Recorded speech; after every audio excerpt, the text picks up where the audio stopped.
Hello everyone, welcome back once again. I hope आप अच्छे होंगे। आपकी पढ़ाई अच्छी चल रही होगी। कल किसी रीजंस की वजह से मेरी क्लास नहीं हो पाई और हम उसी सीरीज को हम कंटिन्यू करेंगे। आज हम सॉल्व कर रहे हैं यूपीएसआई के पॉलिटी के पॉलिटी के पी वाई क्यूज, राइट। ये हमारी तीसरी वीडियो होने वाली है। ओके, चलते हैं, शुरू करते हैं। पहला क्वेश्चन देखते हैं। भारत के संविधान का कौन सा भाग पूर्व सोवियत संघ से लिए गए हैं? नंबर वन, आर्थिक एवं सामाजिक योजना। नंबर टू, मौलिक अधिकार। नंबर थ्री, मौलिक कर्तव्य। देखिए, यहाँ क्या लिखा है? यहाँ लिखा है सोवियत संघ। ठीक? हम सभी पता है कि मौलिक अधिकार कहाँ से लिए गए हैं? मौलिक अधिकार लिए गए हैं हमारे यूएसए से, राइट। इसका मतलब क्यों तो नहीं होगा। जहाँ क्यों नहीं होगा तो ऑप्शन में भी क्यों नहीं होगा। तो इसमें तो ये नहीं हो सकता क्योंकि क्यों है वहां पे। ये भी नहीं हो सकता क्योंकि यहाँ भी क्यों है, राइट। और ये भी नहीं हो सकता क्योंकि यहाँ भी क्यू है। तो इसका मतलब क्या हुआ? सी इज अ राइट आंसर। देखो, इस तरीके से एलिमिनेशन के द्वारा भी आप क्वेश्चन को सॉल्व कर सकते हैं। इसका मतलब क्या है? ये पहला सही है और तीसरा सही है, और फाइनल आंसर क्या है हमारा? C is a right answer. Next question.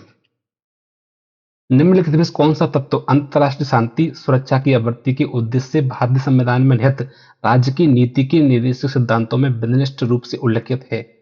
Number one, अंतर्राष्ट्रीय विधि एवं संधि समझौते के प्रति आदर बढ़ाना। बिल्कुल सही बात है। इसका ये पूछना चाह रहा है कि आर्टिकल 51 में जो अंतर्राष्ट्रीय शांति संबंधित जो प्रोविजन है, जो डीपीएसपी है, उसको लागू करने के लिए सरकार क्या क्या कदम उठा सकती है? तो बिल्कुल उठा सकती है। पहला मतलब अंतर्राष्ट्रीय लॉ और जो ट्रीटी होती है उनका समझौता कर सकती है, उनके प्रति आदर दिखा सकती है। ठीक है। अंतर्राष्ट्रीय विवादों को मध्यस्थता द्वारा निपटाने के लिए प्रोत्साहन देना, ये भी सही है, ये भी कर सकती है। परमाणु निशस्त्रीकरण और हमला मुक्ति नीति को प्रोत्साहन देना, ये नहीं है इसमें, क्योंकि ये हमारी न्यूक्लियर पॉलिसी में आता है। कौन सा आता है? परमाणु नीति में आता है। इसमें शामिल नहीं है। परमाणु नीति जो हमारी है उनमें आता है, ठीक है। इसमें नहीं आता, तो इसका मतलब सी नहीं होगा। सी नहीं होगा तो क्या होगा? ये भी नहीं हो सकता, ये भी नहीं हो सकता, तो ये हो नहीं सकता। ये और भी is right answer, right. Next question. Bharat में राष्ट्रपति का निर्वाचन किस प्रकार होता है? भारत में राष्ट्रपति का निर्वाचन होता है अप्रत्यक्ष रूप से, ठीक है। ना तो प्रत्यक्ष रूप से होता है। ये भी गलत है और ये भी गलत है। अब कैसे? आपको मैं बताता हूँ, ठीक है। ये हमारे प्रेसिडेंट है, राइट। प्रेसिडेंट का चुनाव होता है लोकसभा, ठीक है। दूसरा नंबर राज्यसभा, ठीक है। तीसरा होता है स्टेट लेजिस्लेटिव असेंबली, ठीक है। स्टेट लेजिस्लेटिव असेंबली में ऐसे लिख देता हूँ, ठीक है। और चौथा होता है हमारा यूटी, जो यूनियन टेरिटरी होती है। यूनियन टेरिटरी में केंद्र शासित प्रदेश होते हैं, उनकी जो लेजिस्लेटिव असेंबली होती है वो आती है, ठीक है। इन सभी के निर्वाचित सदस्य होते हैं। इन सभी के निर्वाचित सदस्यों द्वारा अप्रत्यक्ष रूप से राष्ट्रपति का चुनाव होता है, ठीक है। अब कैसे? मान लीजिए ये है लोकसभा और ये है राज्यसभा और ये स्टेट लेजिस्लेटिव असेंबली और ये आपकी यूटी लेजिस्लेटिव असेंबली। ये इनको कौन चुनता है? इनको चुनते हैं हम और आप, पब्लिक, ठीक है। कौन चुनता है? हम और आप, पब्लिक चुनते हैं, ठीक है। हम चुनते हैं किनको? हम चुनते हैं हमारे एमपी को, इलेक्टेड एमपी को, ठीक है। यहाँ भी चुनते हैं और यहाँ भी चुनते हैं और यहाँ भी चुनते हैं, ठीक है। तो ये चुनते हैं किसको? प्रेसिडेंट को, राइट। तो हम चुनने इनको, ये तो हो गया हमारा डायरेक्ट इलेक्शन। ये चुनने हैं इनको, तो हम डायरेक्ट इनडायरेक्ट किसको चुन रहे हैं? हम चुन रहे हैं इनडायरेक्ट प्रेसिडेंट को। इसी को बोला जाता है अप्रत्यक्ष मतदान, राइट। तो राष्ट्रपति का निर्वाचन क्या होता है? हम राष्ट्रपति के निर्वाचन में हम डायरेक्टली वोट नहीं करते। हमारे जो एमपी होते हैं, हमारे जो एमएलए होते हैं वो करते हैं और उनको हम करते हैं। तो डायरेक्ट इनडायरेक्टली कर तो हम ही रहे हैं ना। ये समझे? तो इसका आंसर क्या हो जाएगा? अप्रत्यक्ष रूप से, right. Next question. I hope ये आपको कॉन्सेप्ट पूरा समझ में आया होगा, ठीक है। नेक्स्ट क्वेश्चन देखते हैं। राष्ट्रपति के निर्वाचन मंडल के सदस्य होते हैं, कौन होता है? हम सभी बताया कि राष्ट्रपति का जो इलेक्शन होता है एक निर्वाचन मंडल होता है, उसके माध्यम से होता है। उस निर्वाचन मंडल में कौन कौन शामिल होता है, उसमें क्वेश्चन पूछा गया है। नंबर वन, संसद के दोनों सदनों के निर्वाचित सदस्य, ठीक। राज्यसभा के राज्य विधानमंडलों के दोनों सदनों के निर्वाचित सदस्य, सभी राज्यों की विधानसभाओं के निर्वाचित सदस्य और दिल्ली पण्डुचेरी विधानसभा के निर्वाचित सदस्य। देखो, मैं पिछली क्वेश्चन बताया था संसद के दोनों सदनों के निर्वाचित सदस्य, बिल्कुल सही बात है। लोकसभा राज्यसभा के दोनों के निर्वाचित सदस्य भाग लेते हैं, बिल्कुल सही बात है। राज्य विधानमंडलों के दोनों सदनों के निर्वाचित सदस्य नहीं, तो वो एक राज्य होता है, राज्य में दो सदन होते हैं, ठीक है। एक होता है राज्य विधानसभा, राज्य विधान विधानसभा, ठीक है। और दूसरा सदन होता है, इसको हम राज्य विधान परिषद बोलते हैं। क्या? राज्य विधान परिषद परिषद बोलते हैं, ठीक है। राष्ट्रपति के चुनाव में केवल केवल इसकी भूमिका होती है, ठीक है। ये दूसरा सदन होता है, ये वाला, इसकी कोई भूमिका नहीं होती है राज्य विधान परिषद की। इनमें मेंबर होते हैं, उनको बोलते हैं MLA, ठीक है। इनकी मेंबर को बोलते हैं MLC, member of legislative council, ठीक है। तो राष्ट्रपति के चुनाव में इनकी कोई भूमिका नहीं होती, केवल इनको हम काउंट किया था, जिसका मैंने पहले क्वेश्चन में आपको बताया था, ठीक है। तो अब ये पूछ रहा है कि राज्य विधानमंडल, ये दोनों मिलकर क्या बनाता है? ये दोनों मिलकर बनाता है राज्य विधानमंडल, ठीक है। क्या बनाता है? राज्य विधान मंडल, ठीक है। अब ये ऐसा नहीं होगा, केवल इसको हम शामिल करते हैं, तो इसका मतलब क्या पूछ रहा है? राज्य विधानमंडलों के दोनों सदनों के निर्वाचित सदस्य, तो इसका मतलब क्या है? गलत हो जाएगा। सभी राज्यों की विधानसभाओं के निर्वाचित सदस्य, ये बात सही है, तीसरा राइट क्वेश्चन, राइट मतलब ऑप्शन, ठीक है। और दिल्ली पन्डुचेरी विधानसभाओं के निर्वाचित सदस्य, बिल्कुल सही है, ये भी सही है। कहने का मतलब यह है कि दूसरा गलत है, दूसरा गलत है इसमें है, तो इसका मतलब ये भी नहीं होगा। ये इसमें है दो, ये भी नहीं हुआ, इसमें नहीं है, तो अब इसका मतलब क्या है? या तो हमारा बी सही होगा या हमारा डी सही होगा। तो हमारा ऑप्शन क्या है? पहला सही है हमारा, और तीसरा सही है, और चौथा सही है। तो एक तीन चार किसमें? एक तीन चार में D, D is right answer, ठीक है। देखो एलिमिनेशन के द्वारा हमने क्वेश्चन को सॉल्व किया है। आपने समझा होगा कि किस तरीके से मैंने इसमें एलिमिनेशन लगाया है, और एलिमिनेशन की ट्रिक जो लगाई है उसके माध्यम से मैंने क्वेश्चन को सॉल्व किया है, और ये हेल्प करता है क्वेश्चन में। आने वाले क्वेश्चन में भी आपको जो है देखने को मिलेगा, ठीक है। इसका मतलब क्या है? एक दो तीन इज एक दो तीन चार ये राइट आंसर। नेक्स्ट क्वेश्चन, हमारा नेक्स्ट क्वेश्चन है, इनमें से कौन भारत के राष्ट्रपति के चुनाव के लिए गठित निर्वाचन मंडल का हिस्सा नहीं है? मैंने पहले क्वेश्चन बताया कि नहीं को पहले क्या करना है? सर्कल करना है। नहीं है। नंबर वन, प्रत्येक राज्य की विधानसभा के निर्वाचित सदस्यगण ये तो होते हैं, ठीक है, विधानसभा के होते, विधान परिषद के नहीं होते। नंबर टू, प्रत्येक केंद्र शासित राज्य की विधान परिषद की सदस्यगण नहीं, भी नहीं होगा। विधान परिषद की तो कोई रोल नहीं होता है, विधान परिषद मतलब काउंसिल, ठीक है, इसके नहीं होते, तो ये तो गलत हो जाएगा। केंद्र शासित प्रदेश दिल्ली और पंचकुला की विधानसभा के निर्वाचित सदस्यगण, ये तो होता है भाई। भाई दो ही हमारे यूटी हैं यहाँ पे विधानसभा है, ठीक है। ये तो दिल्ली है और पंडिचेरी है और जम्मू कश्मीर में भी है, लेकिन वहाँ पे वो नहीं है, मतलब जो है यूटी है, लेकिन राष्ट्रपति के अंडर में आता है वो, ये भी आते हैं, लेकिन इनके जो है भाग लेते हैं निर्वाचित सदस्य, ठीक है। अब इसमें क्या होता है? बी तो गलत हो गया, अब बी गलत हो गया तो क्या हुआ? ये गलत हो जाएगा, और ये भी गलत हो जाएगा, और ये भी गलत हो जाएगा, ठीक है। इसका मतलब क्या हुआ? सी इज राइट आंसर। नहीं, ये गलत कर दिया इसमें आंसर, प्रत्येक राज्य की विधानसभा के निर्वाचित सदस्य भाग लेते हैं, सॉरी सॉरी नहीं है इसमें, इसलिए ओके नहीं है, इसलिए इसमें देते हैं कि प्रत्येक राज्य की विधानसभा के निर्वाचित सदस्यगण ये तो भाग लेते हैं, सी बात है। प्रत्येक केंद्र शासित राज्य की विधान परिषदों के सदस्य बी नहीं भाग लेते, तो क्या हुआ इसमें? तो नहीं की वैसे मेरा क्वेश्चन गलत होगा नहीं हुआ, इसका मतलब इसमें ये भी भाग लेते हैं, ये भी भाग लेते हैं, बी भाग लेते हैं, तो चल नहीं लेते हैं, इसका मतलब ए इज राइट आंसर होगा इसमें, sorry sorry, A is right answer होगा। नेक्स्ट क्वेश्चन देखते हैं, राष्ट्रपति के उम्मीदवार के लिए क्या आवश्यक नहीं है? क्या आवश्यक नहीं है? तो यहाँ टिक करते हैं, आयु 35 वर्ष हो, जो तो वो आवश्यक है, पढ़ा लिखा हो, सांसद चुने जाने की योग्यता रखता हो, और देश का नागरिक हो, ये भी आवश्यक है, और ये भी आवश्यक है, लेकिन पढ़ा लिखा होना ये कति आवश्यक नहीं है। कोई व्यक्ति भी राष्ट्रपति बन सकता है, चाहे पढ़ा लिखा हो चाहे अनपढ़ हो, राइट। नेक्स्ट क्वेश्चन, अगर भारत के राष्ट्रपति के चुनाव में कोई विवाद हो, तो उस विवाद को सौंपा जा सकता है कहाँ पर? भारत के सर्वोच्च न्यायालय को, राइट। ये तो मैंने पहले भी क्वेश्चन कराया है, ठीक है। आर्टिकल आपको पता होना चाहिए, आर्टिकल 71 में इसमें सीसी लिखा है कि राष्ट्रपति की निर्वाचन से संबंधित कोई विवाद होता है तो सर्वोच्च न्यायालय उसका क्या करेगा? डिसीजन देगा, और उसका डिसीजन अंतिम डिसीजन माना जाएगा, ठीक है। नेक्स्ट क्वेश्चन देखते हैं, कौन सा प्राधिकरण या अधिकारी भारत के राष्ट्रपति के चुनाव की प्रक्रिया का संचालन करता है? कौन करता है? इलेक्शन कमीशन करता है, सीधी बात है। कौन सा आर्टिकल है इसका? 324, ये करता है भारत का चुनाव आयोग। नेक्स्ट क्वेश्चन, राष्ट्रपति 5 वर्ष तक अपने पद पर रहता है। कब से? अपनी निर्वाचन तारीख से? नहीं। संसद द्वारा निर्धारित तिथि से? बिल्कुल नहीं। अपने पद ग्रहण की तिथि से? हाँ, ये सही है, सी इज राइट आंसर। जिस डेट को अपने कुर्सी पर बैठेंगे प्रेसिडेंट, वहां से लेकर के 5 साल तक वो अपने पद पर बने रहते हैं। राइट। Next question. भारत के राष्ट्रपति अपना त्यागपत्र किसको संबोधित करते हैं? भारत के राष्ट्रपति अगर त्यागपत्र उपराष्ट्रपति को देते हैं। ठीक है, कौन सा आर्टिकल है? आर्टिकल है 69। ठीक है, इसके तहत देते हैं। राष्ट्रपति देते हैं उपराष्ट्रपति को, ठीक है, और उपराष्ट्रपति देते हैं किसको? राष्ट्रपति। एक दूसरे उल्टा है। राइट, तो B is the right answer.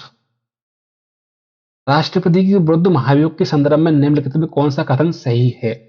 Number 1, दोनों सदनों के सदस्य बहस में हिस्सा लेते हैं परंतु केवल राज्यसभा के सदस्यों को मत देने का अधिकार होता है। बिल्कुल गलत है। ये मैंने आपको पढ़ाया है कि महाभियोग की प्रक्रिया एक ऐसी प्रक्रिया है जिसमें संसद के दोनों सदस्य समान रूप से भाग लेते हैं। ठीक है, तो ये तो गलत हो जाएगा।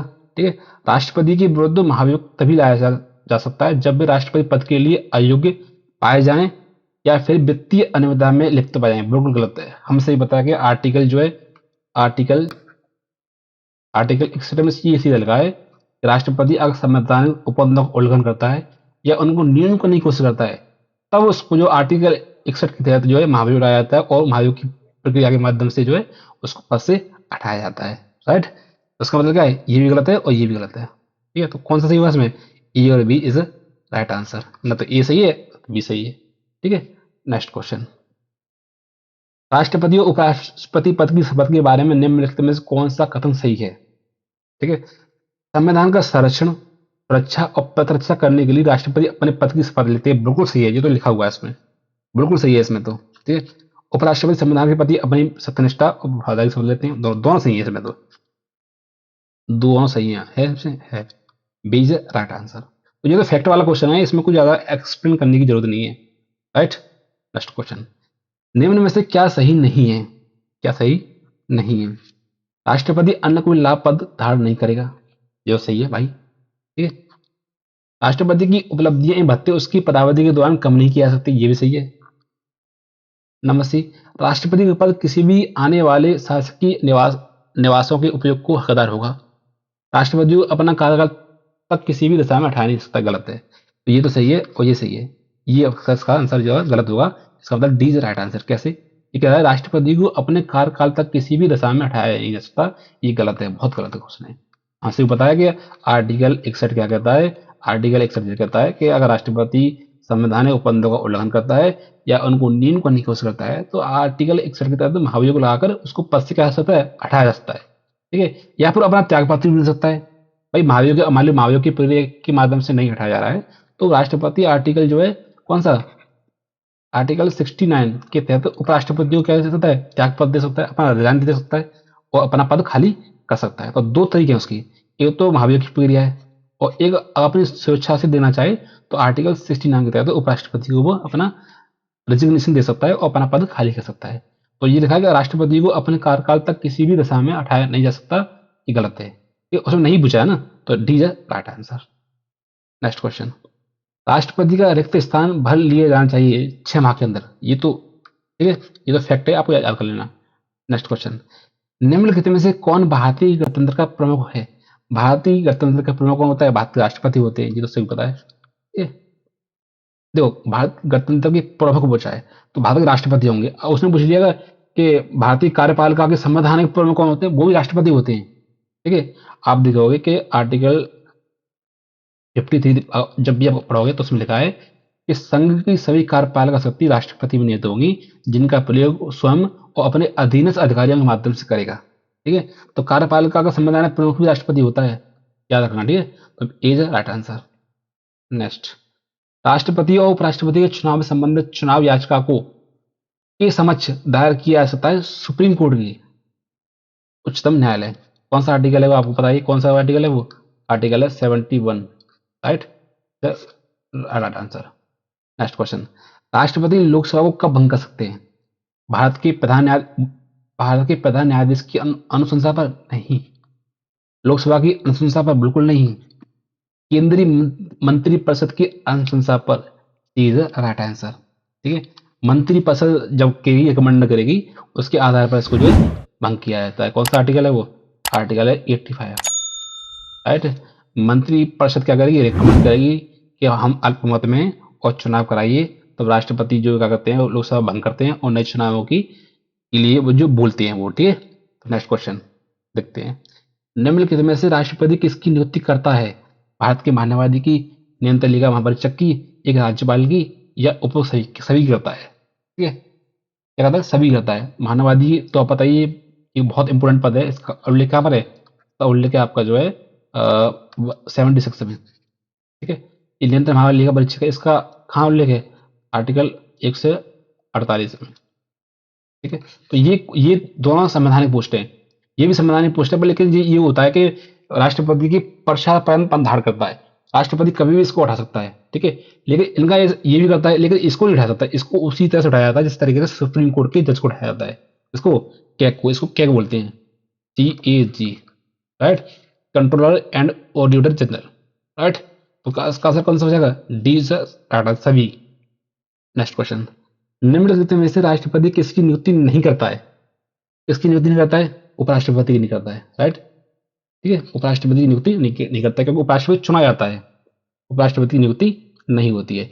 इनकी भी नियुक्ति करता है, इनकी भी नियुक्ति करता है, और राज्यपाल की नियुक्ति करता है। तो उपराष्ट्रपति नियुक्ति नहीं करता है, उपराष्ट्रपति हम चुनते हैं, राइट। Next question. राष्ट्रपति की क्षमा आदि की शक्ति एक है, विधायी शक्ति, न्यायिक शक्ति, या कार्यपालक शक्ति, या इनमें से कोई नहीं? ये क्वेश्चन थोड़ा पेचीदा है। मेरे हिसाब से तो इसमें ये होना चाहिए सी, कार्यपालिका शक्ति है, क्योंकि कार्यपालिका मंत्री पद से रिकमेंड करेगी तो राष्ट्रपति क्षमा कर देते हैं, ठीक है। मेरे हिसाब से तो ये होना चाहिए सी। आपको क्या लगता है? प्लीज कमेंट सेक्शन में बताएं। इसका आंसर ये भी हो सकता है, लेकिन ये मुझे लग रहा है कि 80% लग रहा है कि ये होना चाहिए, ठीक है। लेकिन आप इसका आंसर आप कमेंट सेक्शन में बताएं, ठीक है। नेक्स्ट क्वेश्चन देखते हैं। निम्नलिखित में से राष्ट्रपति की कौन सी न्यायिक शक्ति उसकी परिभाषा से मेल नहीं खाती? ठीक है, तो रूपांतरण मतलब पूर्ण समाधान ये कर सकता है। आर्टिकल आप देखोगे, आर्टिकल 72 में ये तो लिखा है, इसकी क्या है? मर्सी संबंधी पावर्स का उल्लेख किया गया है, तो ये कर सकता है, इसको तो करता है, ठीक है। दंड बनाम ये भी कर सकता है, दंड हटाना ये भी कर सकता है, मतलब सजा कम करना ये भी कर सकता है, रोक सकता है। दंड निलंबन, सजा को अस्थायी तौर पर टालना, ये नहीं कर सकता, ठीक है। ये इसमें डी होगा इसका आंसर, इसको नहीं कर सकता, ठीक है। D is right answer. ये तो आप कर सकते हैं, ये तो प्रेसिडेंट आप कर सकते हैं, आप बखूबी भी कर सकते हैं। Next question. भारत के किस राष्ट्रपति को मिसाइल मैन की संज्ञा दी जाती है? APJ अब्दुल कलाम। ये तो फैक्ट है, आप याद कर लेना इसको। भारत के मुख्य न्यायाधीशों में से किसी एक ने राष्ट्रपति के रूप में कार्य किया है, मतलब वो मुख्य न्यायाधीश भी रहे हैं और बाद में राष्ट्रपति भी रहे हैं, कार्यकारी राष्ट्रपति भी रहे हैं। तो कौन है? तो उसमें बी इज राइट आंसर, ठीक है। Justice justice M Hidayatullah. ये फैक्ट है, आप इसको याद कर लेना, राइट। ये इंपोर्टेंट है, ये आता रहता है वनडे एग्जाम में। Next question. भारत का उपराष्ट्रपति बनने के लिए उम्मीदवार के पास निम्नलिखित में से कौन सी योग्यता आवश्यक है? नंबर 1, लोकसभा के सदस्य और विधानसभा के सदस्य हों, ठीक है, ये गलत है, ये तो गलत है बिल्कुल। राज्यसभा के सदस्य और विधानसभा के सदस्य हों, लोकसभा और राज्य की विधानसभा द्वारा चुने जाने का प्रावधान है, तीनों सदनों के सदस्यों द्वारा चुने जाने का प्रावधान है, ठीक है। उपराष्ट्रपति किसी सदन के सदस्य नहीं होते, ठीक है। लोकसभा के तो बिल्कुल नहीं होते, राज्यसभा के सदस्य तो वो होते ही नहीं है बिल्कुल। लोकसभा और राज्यसभा के सदस्यों द्वारा चुने जाने का प्रावधान, ये भी गलत है, ये नहीं होना चाहिए। तीनों सदनों के सदस्यों द्वारा चुने जाने का प्रावधान, नहीं, ये भी गलत है। तो ये भी गलत है और ये भी गलत है। इसका आंसर है बी होगा, सी इज राइट आंसर। क्यों? उपराष्ट्रपति का चुनाव क्या होता है? मान ली वाइस प्रेसिडेंट का चुनाव होता है, क्या होता है? लोकसभा और राज्यसभा के सदस्यों द्वारा किया जाता है, चाहे वो इलेक्टेड हो, चाहे वो क्या हो, नॉमिनेटेड हो, दोनों द्वारा किया जाता है। इसमें राष्ट्रपति की तरह वो अंतर नहीं है कि उसके चुनाव में केवल दोनों सदनों के इलेक्टेड मेंबर ही भाग लेंगे, ऐसा नहीं है। उपराष्ट्रपति के चुनाव में लोकसभा राज्यसभा चाहे इलेक्टेड हो चाहे नॉमिनेटेड हो, दोनों सदस्य भाग लेते हैं इसमें, राइट। और राज्य की विधानसभा को इसमें कोई रोल नहीं होता है उपराष्ट्रपति चुनाव में, ठीक है। तो इसका मतलब ये तो गलत हो जाएगा, ये भी गलत हो जाएगा। राज्य की विधानसभा इसमें है, इनका कोई रोल नहीं होता इनका, क्या? तीनों सदनों मतलब कोई रोल नहीं होता इसका। तो सी इज राइट आंसर। ओके। राष्ट्रपति के चुनाव में क्या होता है, प्रेसिडेंट के चुनाव में, वो अंतर आपको बता देता हूँ यहाँ पर, ठीक, कंफ्यूज मत होना। वाइस प्रेसिडेंट के चुनाव में अंतर क्या है? इसमें क्या होता है कि इसमें लोकसभा, राज्यसभा और स्टेट लेजिस्लेटिव असेंबली और यूटी लेजिस्लेटिव असेंबली, ठीक है, कि निर्वाचित सदस्य भाग लेते हैं। मतलब कौन?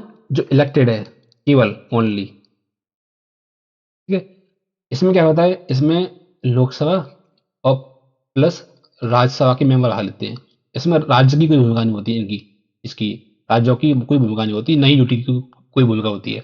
लोकसभा और राज्यसभा के मेंबर द्वारा किया जाता है, चाहे वो इलेक्टेड हो और चाहे वो नॉमिनेटेड हो। आई होप ये आपको कॉन्सेप्ट समझ में आ गया होगा और ये दोनों का अंतर भी आपको बखूबी समझ में आ गया होगा। इसलिए कहा कि देखो, यहाँ पूछा उपराष्ट्रपति, तो उपराष्ट्रपति चुनाव में भाग कौन लेता है? आज की विधानसभा भाग नहीं लेती है। तो ये तो गलत हो गया, ये भी गलत हो गया। इसमें तीनों पूछा है, इसका मतलब क्या है? वो भी गलत हो गया। तो सही से राइट आंसर, लोकसभा भाग लेती है और राज्यसभा के सदस्य द्वारा चुने जाते हैं। राइट। आई होप आपको ये पूरा कॉन्सेप्ट समझ में आ गया होगा। ठीक है, नेक्स्ट क्वेश्चन देखते हैं। निम्नलिखित में से किस एक की अध्यक्षता ऐसे द्वारा की जाती है जो उसका सदस्य नहीं है? जो उसका सदस्य नहीं है, मतलब एक ऐसा हाउस है जिसकी अध्यक्षता वो व्यक्ति करता है जो उस हाउस का मेंबर नहीं है। तो कौन नहीं होता है वो?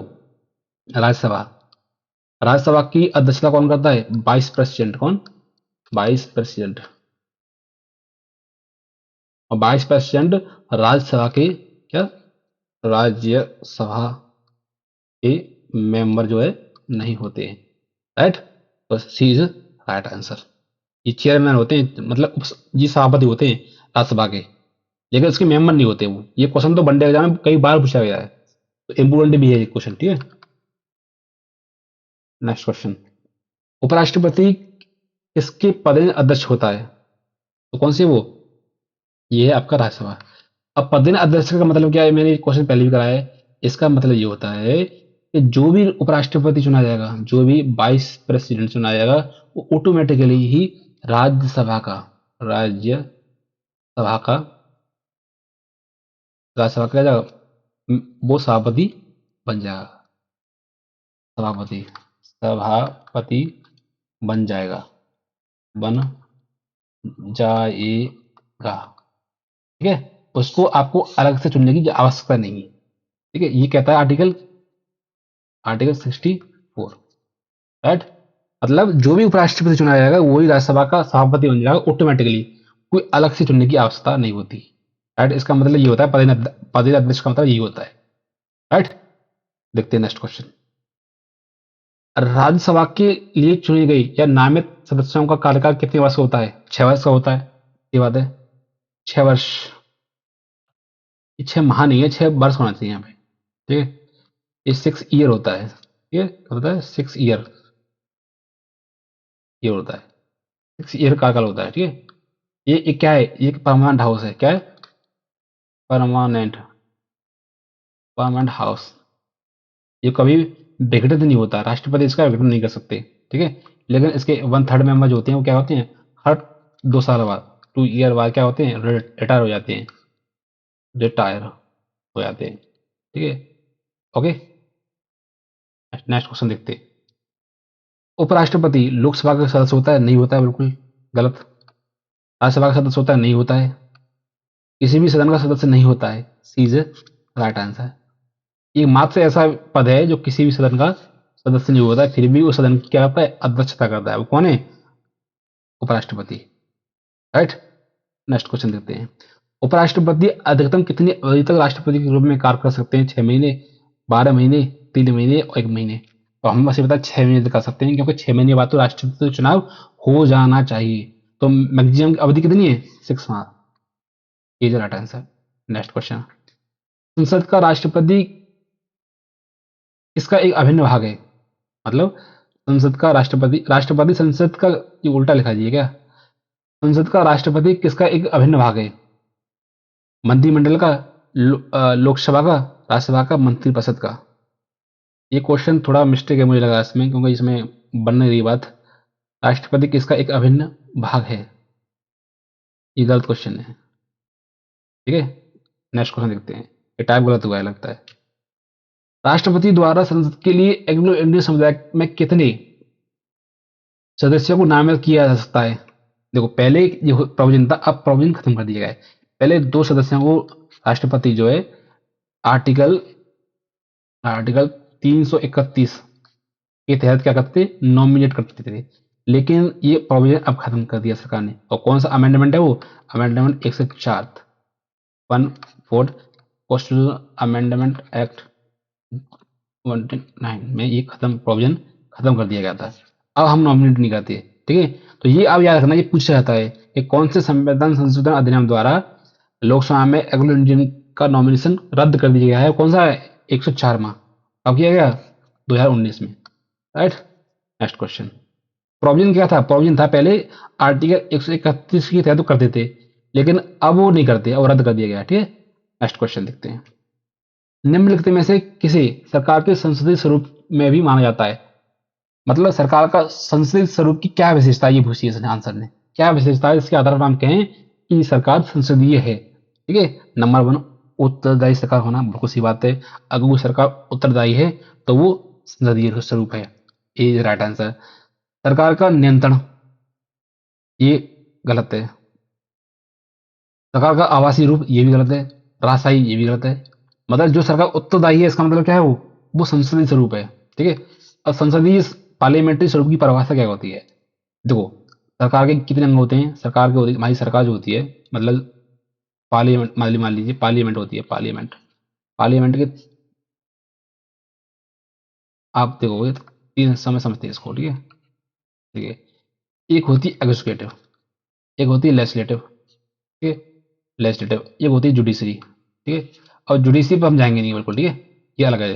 ये पार्लियामेंट्री सिस्टम की बात कर रहा हूँ मैं। ये पार्लियामेंट नहीं है, पार्लियामेंट्री सिस्टम, पार्लियामेंट्री सिस्टम की हम बात कर रहे हैं। ठीक है, तो एग्जीक्यूटिव अपने कार्यकाल के दौरान जो भी काम करेगी उसके प्रति क्या होगी? सरकार जो है लेजिस्लेटिव के प्रति यानी विधायिका के प्रति जवाबदेही है। मतलब कोई भी काम करोगे वो आपको जवाब देना है। आपको कहाँ पर? लेजिस्लेटिव में, मतलब विधायिका में। विधायिका बोले तो ये मान लीजिए ये क्या है? ये अब आपकी विधायिका है, ये पार्लियामेंट ही विधायिका होती है। ये पार्लियामेंट है और यही क्या बोली जाती है? विधायिका। अब एग्जीक्यूटिव इधर बैठी है, एग्जीक्यूटिव बोले तो मंत्री और प्रधानमंत्री, मंत्री और प्रधानमंत्री मिलकर क्या बनती है? एग्जीक्यूटिव बनती है। अब ये जो भी काम करेगी और ये संसद के प्रति क्या है? जवाब देगी, भाई तुमने ऐसा क्यों किया, ऐसा किया तो क्यों किया, नहीं किया तो क्यों नहीं किया। और विधायिका होती है पूरी पार्लियामेंट, जिसमें मंत्री भी शामिल होते हैं और प्रधानमंत्री शामिल होते हैं। और एग्जीक्यूटिव जो होती है, जो कार्यपालिका बोलते हैं, वो केवल क्या होती है? मंत्री और प्रधानमंत्री। तो जिस सरकार होती है, सरकार काम करेगी, उसका जवाब कहाँ देना होगा? उसको पार्लियामेंट में देना है, विधायिका के प्रति। ये बोला जाता है क्या? उत्तरदायी सरकार। ठीक है, ये कहाँ से लिया हमने? ये हमने लिया यूके से। यूके से हमने सिस्टम को लिया है। Next question. सरकार के संसदीय स्वरूप का दूसरा नाम है वेस्टमिनिस्टर सरकार, ये भी है, बिल्कुल है। मंत्रिमंडल सरकार, ये भी है। उत्तरदायी सरकार, ये भी है।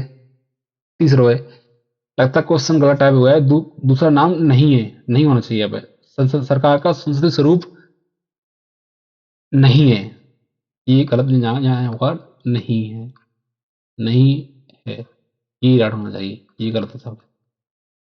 स्वरूप नहीं है तो क्या नहीं है? डी, राजशाही नहीं है। ठीक है, ये भी होता है, ये भी होता है, मतलब कि मंत्रिमंडल होता है ना, होता है, हम देखा था मंत्रिमंडल अपने यहाँ। ठीक है, उत्तर इसका ये भी होता है, तो D is right answer. Next question. भारतीय संविधान के अनुसार केंद्रीय मंत्री किसकी इच्छा रहने तक पद पर संभालते हैं? मतलब किनकी इच्छा पद संभालते हैं? राष्ट्रपति की पे। क्योंकि हमारे जो मंत्री होते हैं, केंद्रीय मंत्री होते हैं, वो राष्ट्रपति के पश्चात पर्यंत पर ध्यान रखते हैं। मतलब राष्ट्रपति के प्रति वो इंडिविजुअल राष्ट्रपति के प्रति जवाबदेह होते हैं, लेकिन कलेक्टिवली होते हैं वो किसके प्रति? लोकसभा के प्रति। ठीक है, मतलब सामूहिक रूप से तो लोकसभा के प्रति जिम्मेदार होंगे, और व्यक्तिगत रूप से राष्ट्रपति के पास होते हैं। ठीक है, तो मतलब इंडिविजुअल, इंडिविजुअल, इंडिविजुअली राष्ट्रपति होते हैं, राष्ट्रपति के प्रति होते हैं। ठीक है, प्रेसिडेंट के प्रति जवाबदेह होते हैं। अगर हम कलेक्टिवली देखें, कलेक्टिवली किसके प्रति जवाब होते हैं? लोकसभा के, लोकसभा के प्रति जवाबदेह होते हैं। राइट, इसको बोलते हैं सामूहिक जवाबदेही, सामूहिक उत्तरदायित्व, उत्तरदायित्व या जवाबदेही बोल सकते हैं इसको। ठीक है, तो इज राइट आंसर। ये कौन सा आर्टिकल कहता है? आर्टिकल 75। राइट। Next question. संसद में किसी भी सदन का सदस्य न होते हुए भी अधिकतम कितने समय के लिए कोई केंद्रीय मंत्री अपने पद पर रह सकता है? तो 6 माह तक रह सकता है। ये तो आपको फैक्ट है, ये तो याद कर लेना है। कौन सा आर्टिकल कहता है ये बात? आर्टिकल 75। देखो आर्टिकल 75 में 1 2 3 4 ऐसे सिस्टम लिखा हुआ है, वो आपको याद करने की जरूरत नहीं है, वो कभी नहीं पूछा जाता यूपीएससी में। ये मोटा मोटा ये पूछा जाएगा 75 आर्टिकल से संबंधित है, ठीक है। तो वो आर्टिकल 75 में लिखा है कि कोई भी अगर व्यक्ति है संसद के दोनों सदनों का सदस्य नहीं है तो अधिकतम 6 माह तक तो मंत्री रह सकता है, मंत्री नहीं प्रधानमंत्री भी रह सकता है, लेकिन 6 महीने के बाद उसको जो है किसी भी सदन की सदस्यता लेना जरूरी हो जाएगा, नहीं तो वो पद पर नहीं रहेगा। Next question. निम्नलिखित में से किसी भारत की संसदीय प्रणाली में सरकार के वास्तविक कार्यपालक और प्रमुख के रूप में जाना जाता है? तो वास्तविक कार्यपालक कौन होते हैं? रियल। रियल का नाम आएगा तो प्रधानमंत्री होंगे, अगर संविधान का आएगा तो कौन होंगे? राष्ट्रपति होंगे, ठीक है। तो इसने पूछा वास्तविक। वास्तविक कार्यपालक कौन होते हैं? भारत के प्रधानमंत्री होते हैं। तो सीधे राइट आंसर। भारत में सर्वोच्च कानून अधिकारी कौन होता है? भारत में सर्वोच्च कानून अधिकारी पूछा है, कौन होता है? भारत के महानवादी। कौन सा आर्टिकल है वो? आर्टिकल है 76। ये होता है, ये क्या होता है बता दो? ये सरकार का वकील होता है, सरकार का पक्ष रखता है कहाँ पे? सुप्रीम कोर्ट है। मान लीजिए सुप्रीम कोर्ट है आपका, सुप्रीम कोर्ट है और यहाँ पे कोई केस चल रहा है। अब सुप्रीम कोर्ट ने सरकार को तलब किया भाई इस केस में तुम्हारा क्या पक्ष है, या तुम क्या क्या करना चाहोगे, क्या नहीं करना चाहोगे। तो ये क्या होता है, सरकार की तरफ से इसमें क्या करते हैं, अपनी हाजिरी लगाते हैं कि सरकार ये कह रही है, सरकार की पैरवी करते हैं। ये सरकारी वकील एक तरह का, ठीक है, जो सरकार की बात को कोर्ट में रखेगा, सरकार की तरफ से कोर्ट में लड़ेगा केस को, ठीक है। दूसरी तरफ अपोनेंट पार्टी होती है, ठीक है। तो इसका काम ये क्या होता है? लड़ना, सरकार की तरफ से कोर्ट में पेश होना। तो ये तो है आर्टिकल 76 में। ऐसा ही व्यवस्था राज्यों में भी है। तो राज्यों में आर्टिकल कौन से में है वो? राज्यों में आर्टिकल 165 में। इसको हिंदी में बोलते हैं राज्य के महाधिवक्ता, ठीक है। राज्य का राज्य का महाअधिवक्ता, अधिवक्ता इसको हिंदी में बताऊं मैं ताकि आपको कंफ्यूजन ना हो। राइट। ऐसे होता है। इनमें चुनने के लिए इनमें वही योग्यता होना जरूरी है जो सुप्रीम कोर्ट के जज में होती है, और इनमें वही योग्यता होना जरूरी है जो हाई कोर्ट के जज बनने की होती है। ये आर्टिकल 165 में है, ठीक है। Next question. आई होप आपको ये पूरा समझ में आ गया होगा। Next question. राज्यसभा के सदस्य का निर्वाचन कितनी अवधि के लिए होता है? राज्यसभा का 6 ईयर्स के लिए होता है, 6 ईयर्स, ठीक है। और लेकिन इसके 1/3 मेंबर जो होते हैं वो हर 2 वर्ष के बाद क्या हो जाते हैं? रिटायर हो जाते हैं। रिटायर। राइट। तो D is right answer. Fact है, अब याद कर लेना। भारतीय संविधान का कौन सा अनुच्छेद कहता है इस संघ के लिए एक संसद होगी जो राष्ट्रपति और दो सदनों को मिलकर बनेगी, जिनके नाम राज्यसभा और लोकसभा होंगे? देखिए, ये मैं आपको पहले बता दूं, ये इसका आंसर ये है 79। अब मैं थोड़ा यहाँ बताता हूँ आपको, ठीक है। मान लीजिए पार्लियामेंट है, ठीक है। पार्लियामेंट 3 लोगों से मिलकर बनती है। एक होती है लोकसभा, लोकसभा, ठीक है। एक होती है राज्यसभा, क्या? राज्य राज्यसभा, राइट। और एक होते हैं हमारे प्रेसिडेंट, प्रेसिडेंट, ठीक है। ये 3 अंग होते हैं, तीनों अंगों से मिलकर बनती है हमारी भारतीय पार्लियामेंट। इसका कौन सा आर्टिकल है? इसका आर्टिकल है आपका जो है, इसका आर्टिकल है 81 लोकसभा का। इसका कौन सा आर्टिकल है? आर्टिकल 80। और इसका कौन सा आर्टिकल है? भारत का राष्ट्रपति, भारत का एक राष्ट्रपति होगा, जो आर्टिकल 52 में कहा गया है, 52 में, ठीक है। ये 3 अंगों से मिलकर बनता है, ठीक है। और इन 3 अंगों के बिना कोई पार्लियामेंट पूरा नहीं माना जाएगा, ठीक है। तो कौन सा अंग, 3 अंग होते हैं? लोकसभा, राज्यसभा और भारत के राष्ट्रपति, प्रेसिडेंट मिलकर जो बनते हैं भारत की पार्लियामेंट। भारत की पार्लियामेंट की विशेषता कौन से आर्टिकल में? ये भी अलग दे रखी है आर्टिकल 79 में, राइट। अब ये अलग से पढ़ाऊंगा नहीं मैं आपको, मैंने आप पहले भी लेक्चर में ये पूरा एक्सप्लेन कर रखा है कि लोकसभा कैसे बनती है, राज्यसभा कैसे बनती है, राष्ट्रपति कैसे बनती है, वो यहाँ आपको बताना जरूरी नहीं है। आपको जाना है तो प्रीवियस लेक्चर मेरे देखें, करंट सेट वाले में, ठीक है। नेक्स्ट क्वेश्चन देखते हैं। राज्यसभा के लिए राष्ट्रपति द्वारा कितने सदस्य नामित किए जाते हैं? 12 किए जाते हैं राज्यसभा में, ठीक है। जिन्हें कला विज्ञान, इसमें कला, कला विज्ञान, कला विज्ञान समाज सेवा, कला विज्ञान समाज सेवा, समाज सेवा और साहित्य। साहित्य में अच्छा ज्ञान होता है, अनुभव होता है, उनको राष्ट्रपति नॉमिनेट करते हैं। कौन सा आर्टिकल है वो? आर्टिकल 80 के तहत करते हैं, राइट। 12 सदस्यों को। Next question.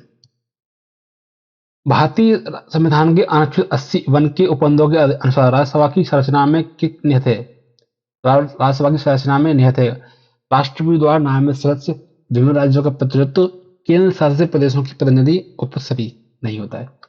मैं अभी आपको बताया कौन सा बताया था? राष्ट्रपति द्वारा नामित किया जाते, नॉमिनेट किया जाते हैं। कितने किया थे? 12 सदस्य। ये कौन सा आर्टिकल है? 80 का 1 है।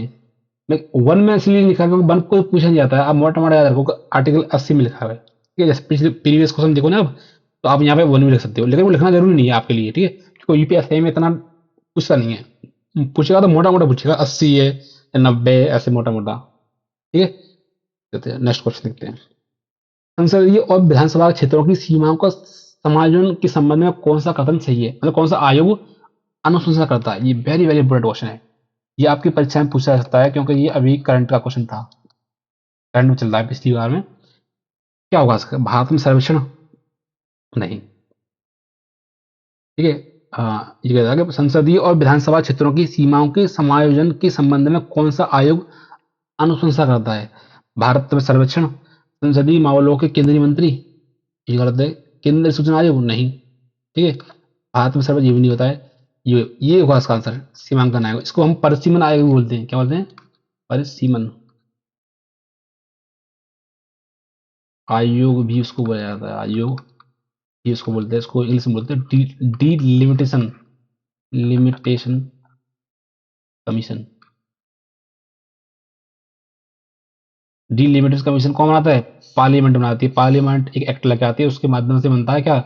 एक कमीशन बनता है, इसका नाम है डीलिमिटेशन कमीशन।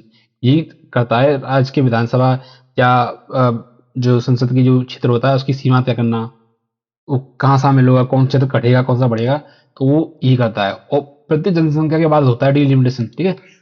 और इसके डीलिमिटेशन का आप जो कोर्ट में चैलेंज नहीं कर सकते, हरना आप। डीलिमिटेशन ने कह दिया कि ऐसे होगा तो ऐसे ही होगा। आप उसको जो सुप्रीम कोर्ट या हाई कोर्ट में चैलेंज नहीं कर सकते। ये धारणा आप, ये न्यायिक शक्तियों के बाहर रखा गया डिलिमिटेशन कमीशन द्वारा दी गई अनुशंसाएं, राइट। तो यहाँ पे आंसर कौन सा होगा? D right answer. Next question देते हैं। भारत के संविधान में निम्नलिखित अनुच्छेदों में से कौन से अनुच्छेद प्रत्येक राज्य में विधान परिषद और प्रादेशिक क्षेत्रों में उसके विशेष प्रावधानों के लिए प्रावधान करते हैं? ये बहुत इंपॉर्टेंट क्वेश्चन है। तो इसका आंसर होने वाला है आपका 72 और सॉरी, ठीक है, ये वाला ये is right answer. Vidhan Parishad क्या मतलब बता दो। विधान परिषद हम जानते हैं कि एक राज्य होता है, मतलब राज्य, मतलब राज्य मतलब यूपी बिहार की बात कर रहा हूँ, वो वाला राज्य, ठीक है। राज्य के दो सदन होते हैं, ऐसे केंद्र में होते हैं लोकसभा राज्यसभा, ऐसे यहाँ होते हैं। एक होता है राज्य की विधानसभा, क्या? राज्य की राज्य की विधानसभा, विधानसभा बोलते हैं इसको, विधानसभा, ठीक है, विधानसभा। और दूसरी होती है राज्य विधान परिषद, राज्य विधान परिषद, ठीक है। अगर वो पूछे विधान, अगर पूछे कि ये दोनों अंक मिलकर बनती है आज की विधानमंडल, ठीक है। अगर मान लो ये कंपल्सरी नहीं है, बहुत से राज्य हैं जिनमें ये नहीं है, केवल एक ही सदन की व्यवस्था है, बहुत से राज्य में दोनों की व्यवस्था है। तो आपको कमेंट सेक्शन में लिख के बताना है ये इतने कौन से राज्य हैं, कितने राज्य हैं जहाँ पे दोनों सदनों की व्यवस्था है, राज्य की विधानसभा भी है और राज्य का विधानमंडल भी है, राइट। अब इसकी संरचना देखिए, अलग अलग आर्टिकल्स में देखोगे तो आर्टिकल 168 में दे रखा है राज्य की विधानसभा, और ये दे रखा है आपका जो है आर्टिकल 170 में, और ये 170 में, और ये 170 सॉरी 171 में संरचना इसकी दे रखी है, राइट। तो आपको ये देखना है। और आर्टिकल दे रखा है आर्टिकल 169 में पार्लियामेंट के पास से अधिकार है, पार्लियामेंट एक लॉ लाकर किसी राज्य में विधान परिषद है तो उसको खत्म कर सकती है, और अगर नहीं है तो उसको क्या कर सकती है? ला सकती है। तो ये राज्य की विधानसभा के पास अधिकार नहीं है। किसके पास अधिकार है? राज्य के पार्लियामेंट के पास अधिकार है कि वो राज्य के लिए एक विधान परिषद बना सकती है, और अगर है तो उसको खत्म कर सकती है। ठीक है, तो ये कौन सा आर्टिकल है, ये आर्टिकल पूछा जाता है आर्टिकल 169, राइट। तो इसका आंसर कौन सा हो जाएगा, ए। नेक्स्ट क्वेश्चन, लोकसभा सदस्य बनने के लिए क्या आवश्यक है, लोकसभा सदस्य बनने के लिए क्या आवश्यक है भाई, उसका नाम संबंध राज्य की मतदाता सूची में दर्ज हो, उसका नाम भारत में कहीं भी मतदान सूची में दर्ज हो, वो न्यूनतम 30 वर्ष का हो, वो पढ़ा लिखा हो। तो इसका आंसर बी राइट आंसर है इसका। ये कोई मैंडेटरी नहीं है, ये कोई मैंडेटरी नहीं है, इस साल के 25 साल से ही होता है उसमें। तो बी राइट आंसर। निम्नलिखित में कौन सा वाक्य राज्यसभा के सदस्यों के बारे में सही है, राज्यसभा के सदस्यों को वही वेतन और लाभ मिलते हैं जो लोकसभा के सदस्यों को मिलते हैं, बिल्कुल सही है, इसमें कोई डिफरेंस नहीं है। आवर्स में डिफरेंस है, उनकी सेवा में, उनके भत्ते में, उसकी पेंशन में ज्यादा कोई डिफरेंस नहीं है, बराबर है दोनों, ठीक है। राज्यसभा के सदस्य एकल हस्तांतरण मत पद्धति के द्वारा राज्यसभा द्वारा राज्य की विधानसभा चुने जाते हैं, बिल्कुल सही बात है, ये भी सही है, ये भी दोनों सही है, दोनों सही है इसमें, ठीक है, क्योंकि राज्य की विधानसभाएं तो चुनती हैं किनको, राज्यसभा के सदस्य को, राइट। नेक्स्ट क्वेश्चन, यदि लोकसभा का अध्यक्ष त्यागपत्र देना चाहे तो वो अपना त्यागपत्र निम्नलिखित में से किसको देगा, वो देगा उपाध्यक्ष को, डी इज राइट आंसर। ये देगा, अध्यक्ष देगा किसको, ये देगा आपको उपाध्यक्ष को, ठीक है, और उपाध्यक्ष किसको देगा, अध्यक्ष को, ये एक दूसरे को उल्टा होता है, राइट। तो ये आप पढ़ सकते हैं, कौन सा आर्टिकल है, आर्टिकल 94 में भी लिखा हुआ है, ठीक है, वहां पे आपको देख सकते हो।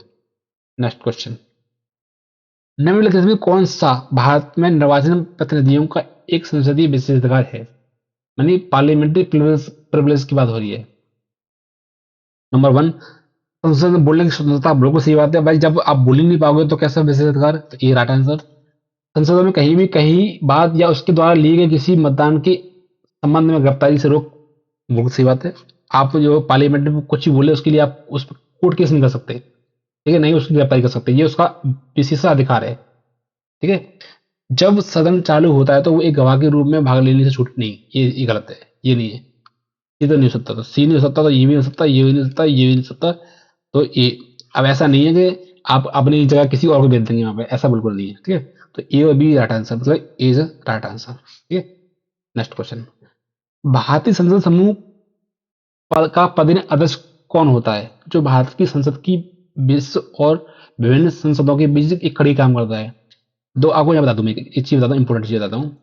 देश, ये मान लीजिए इंडिया है, इंडिया, और इंडिया से बाहर, मतलब आपकी क्या है, ये इंडिया है, INDIA, ये इंडिया है, इंडिया से बाहर वर्ल्ड में, वर्ल्ड में कहीं भी पार्लियामेंट्री सिस्टम संबंध में कोई भी सम्मेलन होगा, कोई भी समिति होगी, कोई कॉन्फ्रेंस होगी, कोई भी जॉइंट सेटिंग होगी, वो कौन संभालता है, हमारा लोकसभा अध्यक्ष संभालता है, ये उसका विशेषाधिकार है, ठीक है।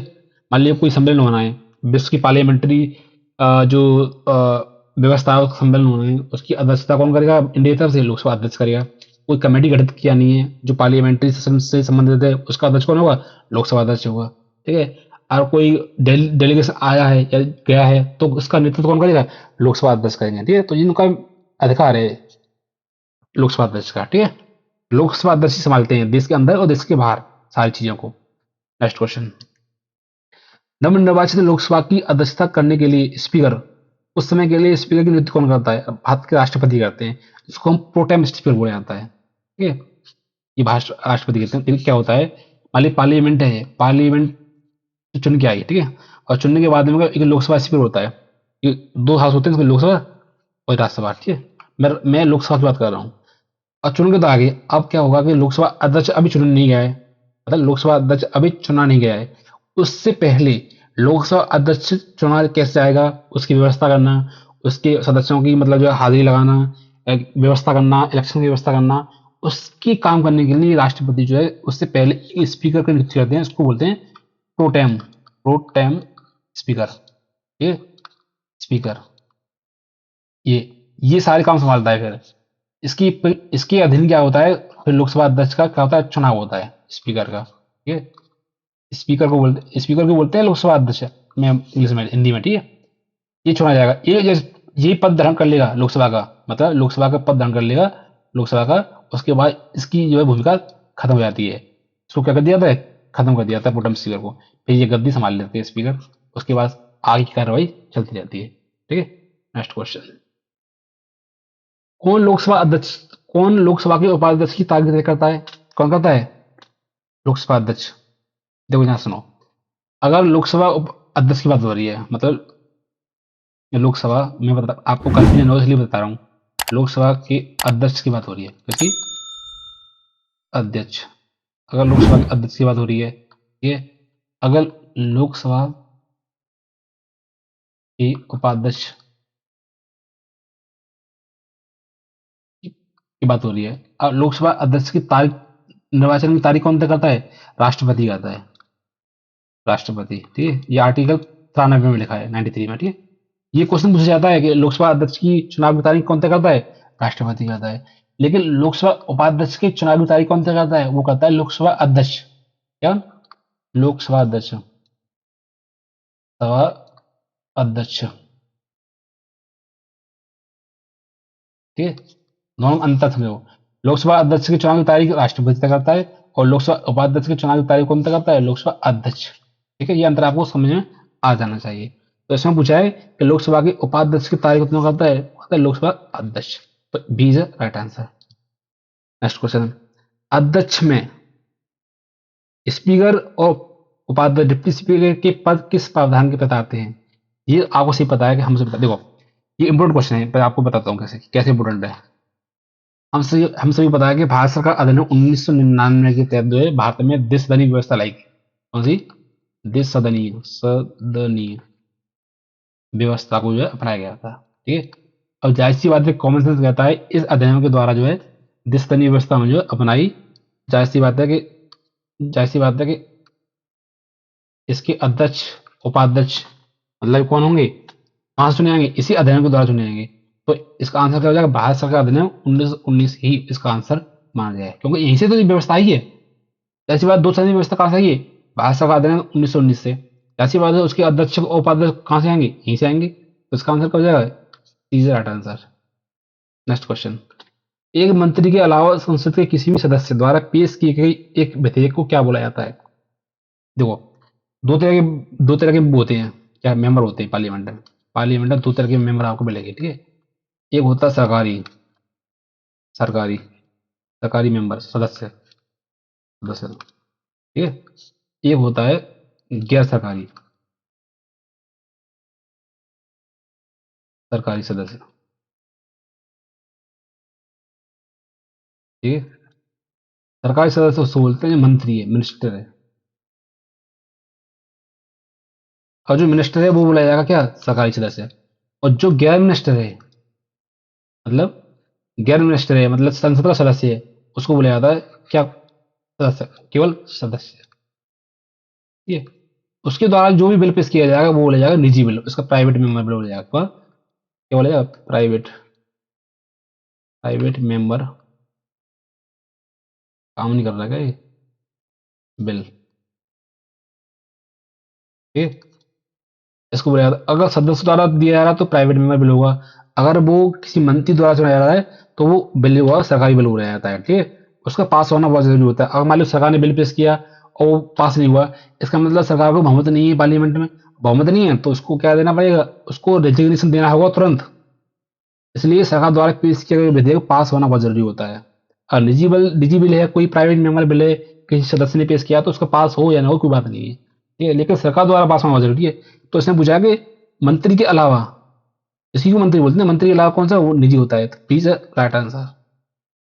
नेक्स्ट क्वेश्चन, भारतीय संसद की पहली संयुक्त बैठक किस वर्ष हुई थी? तो जहां तक मुझे पता है तो हुई थी ये 1961 में हुई थी। एक वो आया था क्या, ये आ चुका है यूपी पीसीएस में क्वेश्चन पूछा जा चुका है। राइट, तो वो हुई थी दहेज उत्पीड़न अधिनियम के तहत हुई थी शायद, कोई दहेज संबंधी एक्ट था, उसको लेकर हुई थी। तो 1961 राइट आंसर होना चाहिए। ठीक है, नेक्स्ट क्वेश्चन, तो ये रहा हमारा लेक्चर, यहाँ हमने टोटल 50 क्वेश्चन को हमने सॉल्व किया है। आई होप आपने बहुत एंजॉय किया होगा। हमने सारे क्वेश्चन को डिटेल में जो है डिस्कस किया है। ठीक है, आपको कोई डाउट हो प्लीज़ आप कमेंट किया करिए। जब तक आप कमेंट नहीं करोगे तो हमें कैसे पता चलेगा कि आपने जो है हमारी चीज़ों को समझा है। कमेंट करिए, ज़्यादा से ज़्यादा आपको कोई सवाल है तो कमेंट सेक्शन में लिखिए, हमें बताइए कि सर आपको यहाँ दिक्कत है, हमें ये समझाइए, ये कॉन्सेप्ट समझाइए, तो मैं और ज़्यादा इम्प्लीमेंट करूँगा उसमें। ठीक है, वीडियो को लाइक करिए, लाइक बहुत कम करते हो आप। लाइक करिए, कमेंट करिए और हमारे चैनल को सब्सक्राइब करिए ताकि मैं और अच्छी वीडियो आपके लिए ला सकूं। मिलते हैं नेक्स्ट वीडियो में, तब तक के लिए थैंक यू सो मच।